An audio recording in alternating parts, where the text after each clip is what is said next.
नमस्कार। आप सबका हार्दिक स्वागत। बढ़ते हैं अगले पाठ की ओर। पाठ संख्या 97।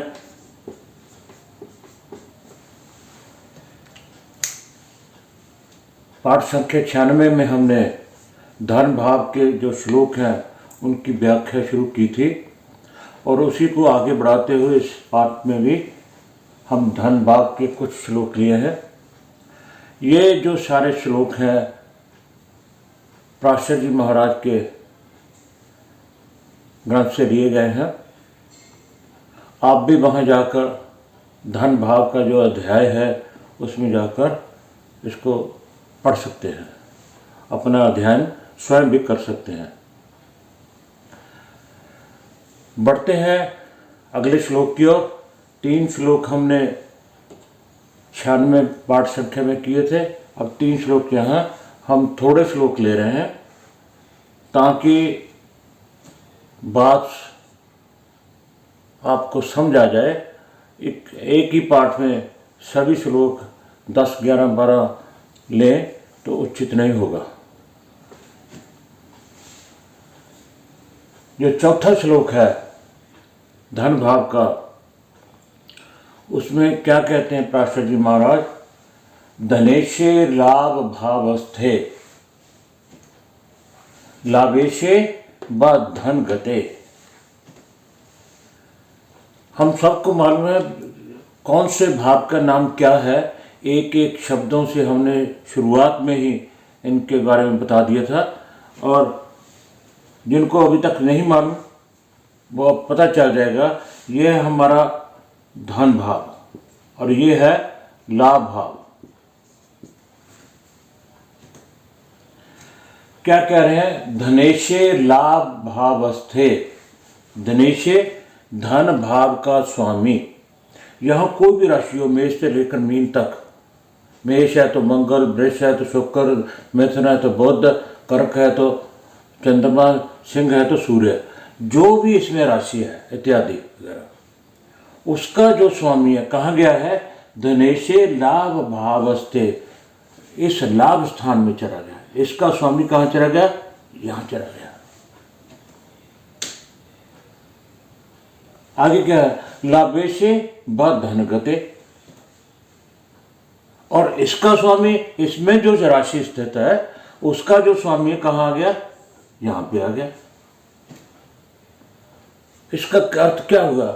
धन भाव और लाभ भाव दोनों में परिवर्तन है। धन का स्वामी और लाभ का स्वामी आपस में परिवर्तन है। लाभेश जो है धन भाव में है, धनेश जो है लाभ भाव में है। ऐसा ही पहले पंक्ति में कहा गया है, धनेशे लाभ भावस्थे लाभेशे व धन गते।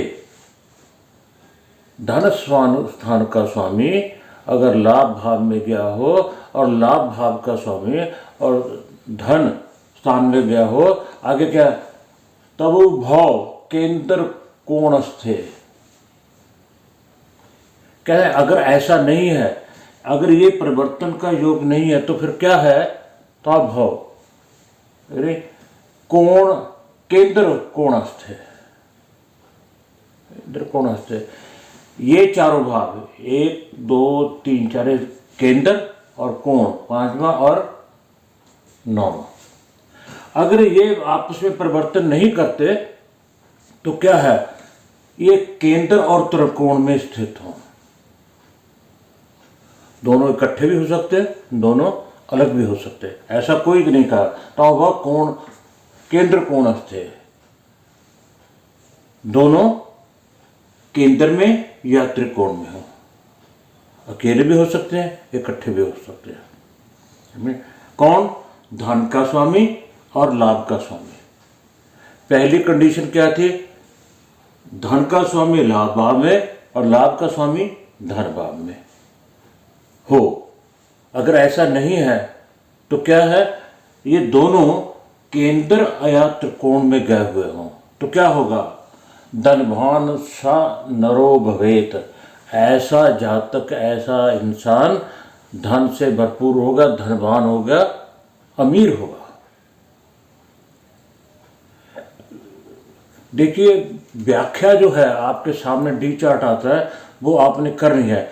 श्लोकों से हमें पता चलता है, ये नहीं है कि हूबहू ऐसा ही आपको कुंडली में मिलेगा, मिल भी सकता है, नहीं भी, मगर इन श्लोकों के माध्यम से हमें ये मालूम होता है कि अगर ऐसा कुछ होता है तो इंसान को, जो जातक है जिसकी ये डी चार्ट होगा, तो उसकी स्थिति क्या होगी, ऐसा इंसान धनवान होगा।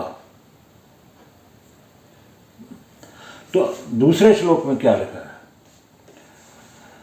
दिनेशे कोण राशस्थे लवेशे तत् कोणगे। धनेशे, धनेशे कौन, धन का स्वामी, धन का स्वामी अगर कहाँ है, केंद्र राशिस्थ है, केंद्र में कि जो भी राशि है जो इसका स्वामी है, लाभ स्थान, ये लाभ स्थान है और ये धन स्थान है। धनेशे केंद्र राशिस्थ है, धन का स्वामी धनेश केंद्र में, कोई भी राशि हो, कहाँ है, केंद्र में स्थित हो। लाभेशे तत्कोणगे, और लाभ का स्वामी लाभेश जो है कहाँ है, यहाँ पे।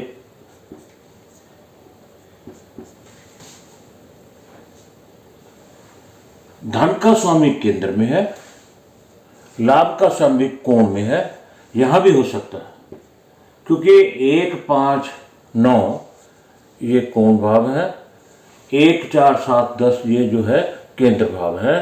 धन का स्वामी कहते हैं केंद्र में हो और लाभ का स्वामी कोण में हो, 1, 5, 9 में हो, कोण त्रिकोण में हो। तो आगे क्या लिखते हैं, गुरु शुक्र युते दृष्टे,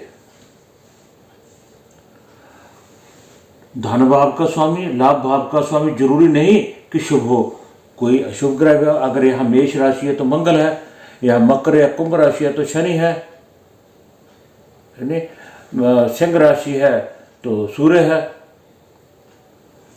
इसका स्वामी कौन है, शुभ है अशुभ है, इसकी बात नहीं हुई।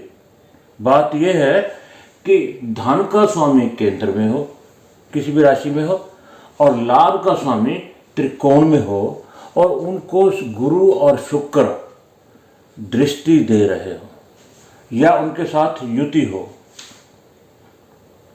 अगर वो खुद ही इसकी स्वामी है, इनमें से किसी एक ने, तो फिर वो केंद्र त्रिकोण में है ही है नहीं।